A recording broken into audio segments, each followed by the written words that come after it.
विद्वान तोते। एक आदमी था जिसे तोते पालने का बहुत शौक था। एक दिन उसने तय किया कि वह सबसे अधिक ज्ञानी, सबसे अधिक सीखे हुए तोते रखेगा। इसलिए वह तोते के दो अंडे खरीद लाया। उसने अंडों को एक गर्म स्थान पर रखा, जिससे कुछ ही दिनों में उन अंडों से तोते के 2 छोटे बच्चे निकल आए। उस व्यक्ति ने तोते के उन छोटे बच्चों की ठीक से देखभाल शुरू की और उन छोटे तोतों को सब कुछ सिखाना शुरू कर दिया।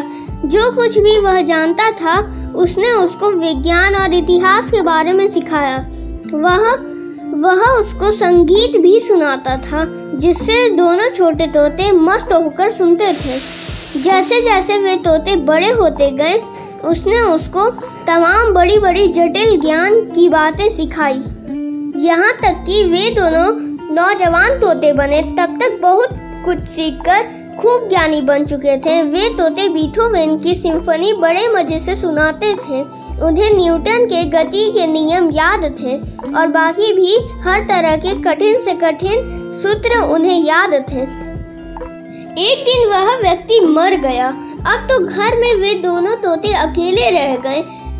जब उस व्यक्ति के रिश्तेदार उसके घर से उसका सारा सामान, उसकी संपत्ति ले जाने के लिए आए, तो उन्हें वहाँ वे दोनों तोते भी मिले। कोई भी रिश्तेदार उन तोतों की देखभाल करना का इच्छुक नहीं था, इसलिए उन लोगों ने पिंजरा उठाकर खिड़की से सटे हुए पेड़ की डाल पर जाकर बैठे। उसी पेड़ की ऊपरी शाखा पर एक जंगली तोता बैठा हुआ था। उन दोनों तोते उस नए साथी को देखा तो उछलकर उसी डाल पर पहुंच गए और उस जंगली तोते से बातचीत करने लगे। हम बहुत ज्ञानवान तोते हैं।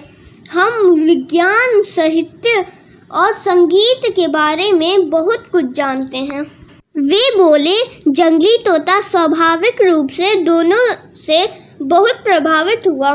अब दोनों ज्ञानी तोते जंगली तोते के सामने अपना ज्ञान बखारने लगे।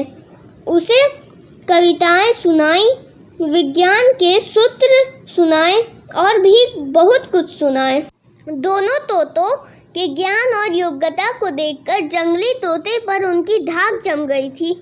वह विस्मित सा सोचने लगा, मैं तो कुछ भी नहीं जानता, जबकि ये दोनों कितने विद्वान हैं।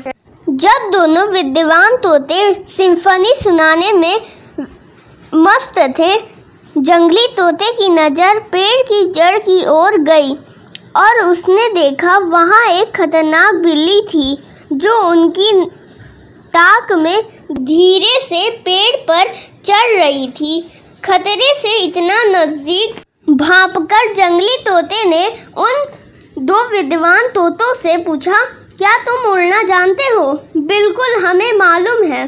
जब हवा का दबाव पंखों के ऊपर की तुलना में पंखों से नीचे अधिक हो जाता है, तब हम हवा में उड़ने लगते हैं।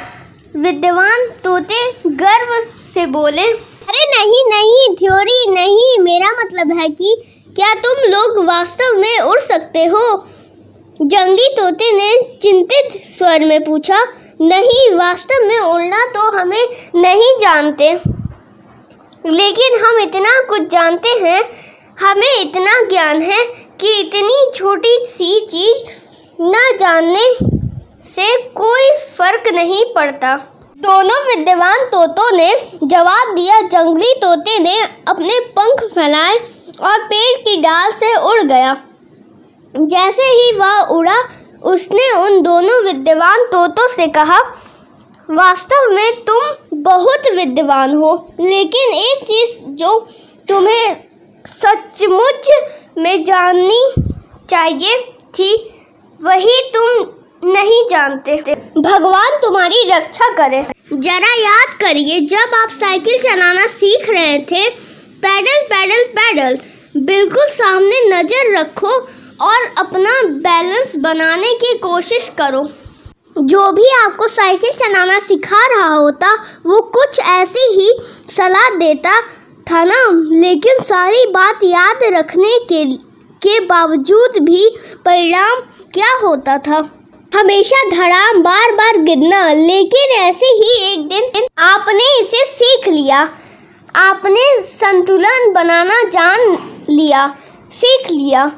जहां आपको एक बार यह आ गया कि संतुलन कैसे बनाना है, फिर तो आपको साइकिल पर चढ़ना आ गया। वो चाहे फॉर्मूले के अनुसार हो या बिना सीखने के फॉर्मूले के साथ।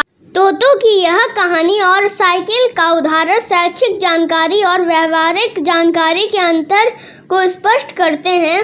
आज हम जिस युग में रह रहे हैं वहाँ ज्ञान और जानकारी का अनुभव नहीं है। तमाम विश्वविद्यालयों से अधिक व्यक्ति स्नातक होकर निकल रहे हैं, फिर भी जो विश्व की समान समस्याएं हैं उनका समाधान करने में हमें इससे कोई मदद नहीं मिलती है। चीज़ों ज़्यादा से ज़्यादा जटिल और कठिन होती दिख रही हैं। सूचनाओं का महत्व है, लेकिन जीवन में बहुत आवश्यक चीज़ों के लिए तुम्हें जानने की ज़रूरत है। अपने खुद के लिए चीज़ों वास्तविक बनाने के लिए आपको